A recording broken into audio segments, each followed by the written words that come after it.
तो चलिए सबसे पहले शुरू करते हैं पाठ संख्या 1 और पाठ का नाम है हमारी भाषा। बच्चों, बोलना हमारे लिए अत्यंत आवश्यक है, क्योंकि बोलकर ही हम अपने मन की बात को आसानी से दूसरों को समझा सकते हैं। अगर हमें अपने मन की बात किसी दूसरे को समझानी है तो सबसे आसान तरीका क्या है कि हम उसे बोलकर समझाएं।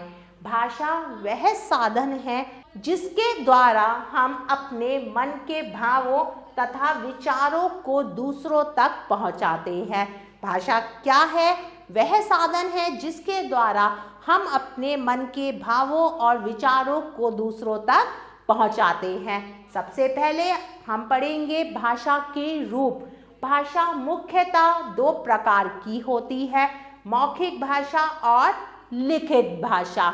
मौखिक भाषा जब हम बोलकर अपने मन के भावों को व्यक्त करते हैं तो उसे मौखिक भाषा कहते हैं। जैसे आपको कोई चीज़ चाहिए तो आप अपनी मम्मी को बोलकर बताएंगे, तो वो भाषा का कौन सा रूप है? मौखिक रूप है। अब चित्र के माध्यम से समझते हैं।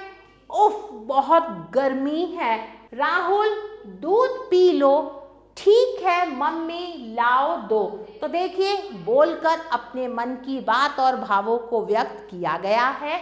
अब हम पढ़ेंगे लिखित भाषा के बारे में। जब हम लिखकर अपने मन के भावों को व्यक्त करते हैं, इसे लिखित भाषा कहते हैं। मन की कोई बात लिखकर किसी को समझाना, उसे भाषा का कौन सा रूप कहते हैं?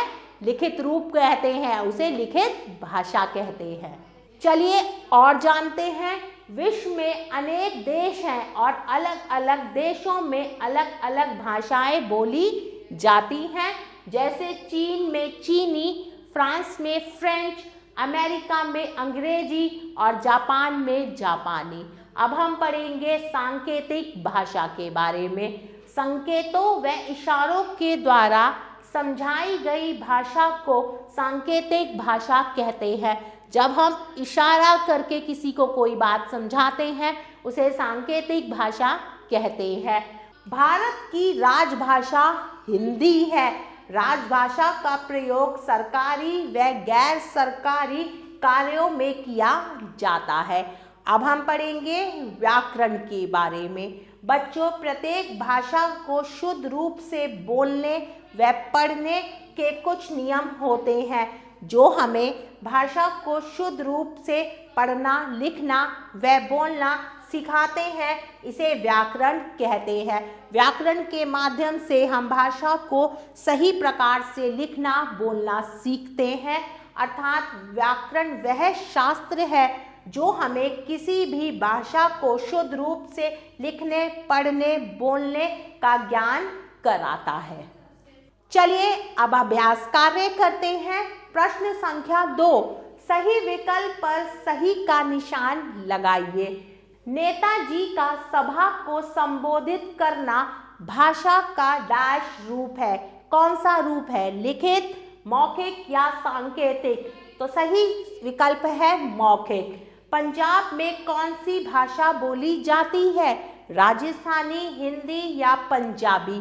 तो सही उत्तर है पंजाबी। भारत की राजभाषा डैश है। कौन सी है राजभाषा? हिंदी, अंग्रेजी, फ्रेंच? तो सही उत्तर है हिंदी। जापान में डैश भाषा बोली जाती है। कौन सी भाषा बोली जाती है? अंग्रेजी, जापानी, हिंदी? तो सही उत्तर है जापानी। आगे बढ़ते हैं प्रश्न संख्या 3 की तरफ। देशों के नाम को वहां पर बोली जाने वाली भाषा से मिलाइए। देश है, दूसरे तरफ वो भाषा है जो वहां बोली जाती है। चीन, चीन में चीनी बोली जाती है। जापान, जापान में जापानी। भारत, भारत में हिंदी बोली जाती है। नेपाल में नेपाली। अमेरिका में अंग्रेजी। आगे बढ़ते हैं प्रश्न संख्या 4 की तरफ।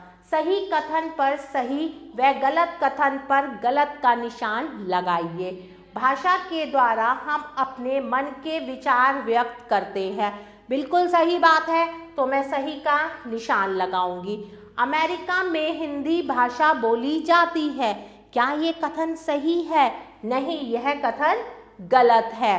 पत्र लिखना भाषा का लिखित रूप है, बिल्कुल सही बात है, तो मैं यहाँ पर सही का निशान लगाऊंगी। बाकी का अभ्यास कार्य प्यारे बच्चों आप स्वयं करेंगे। प्यारे बच्चों, आशा करती हूँ इस पाठ के माध्यम से आपने बहुत कुछ सीखा होगा और समझा होगा। हम पुनः फिर मिलेंगे एक नए पाठ के साथ। तब तक के लिए आभार।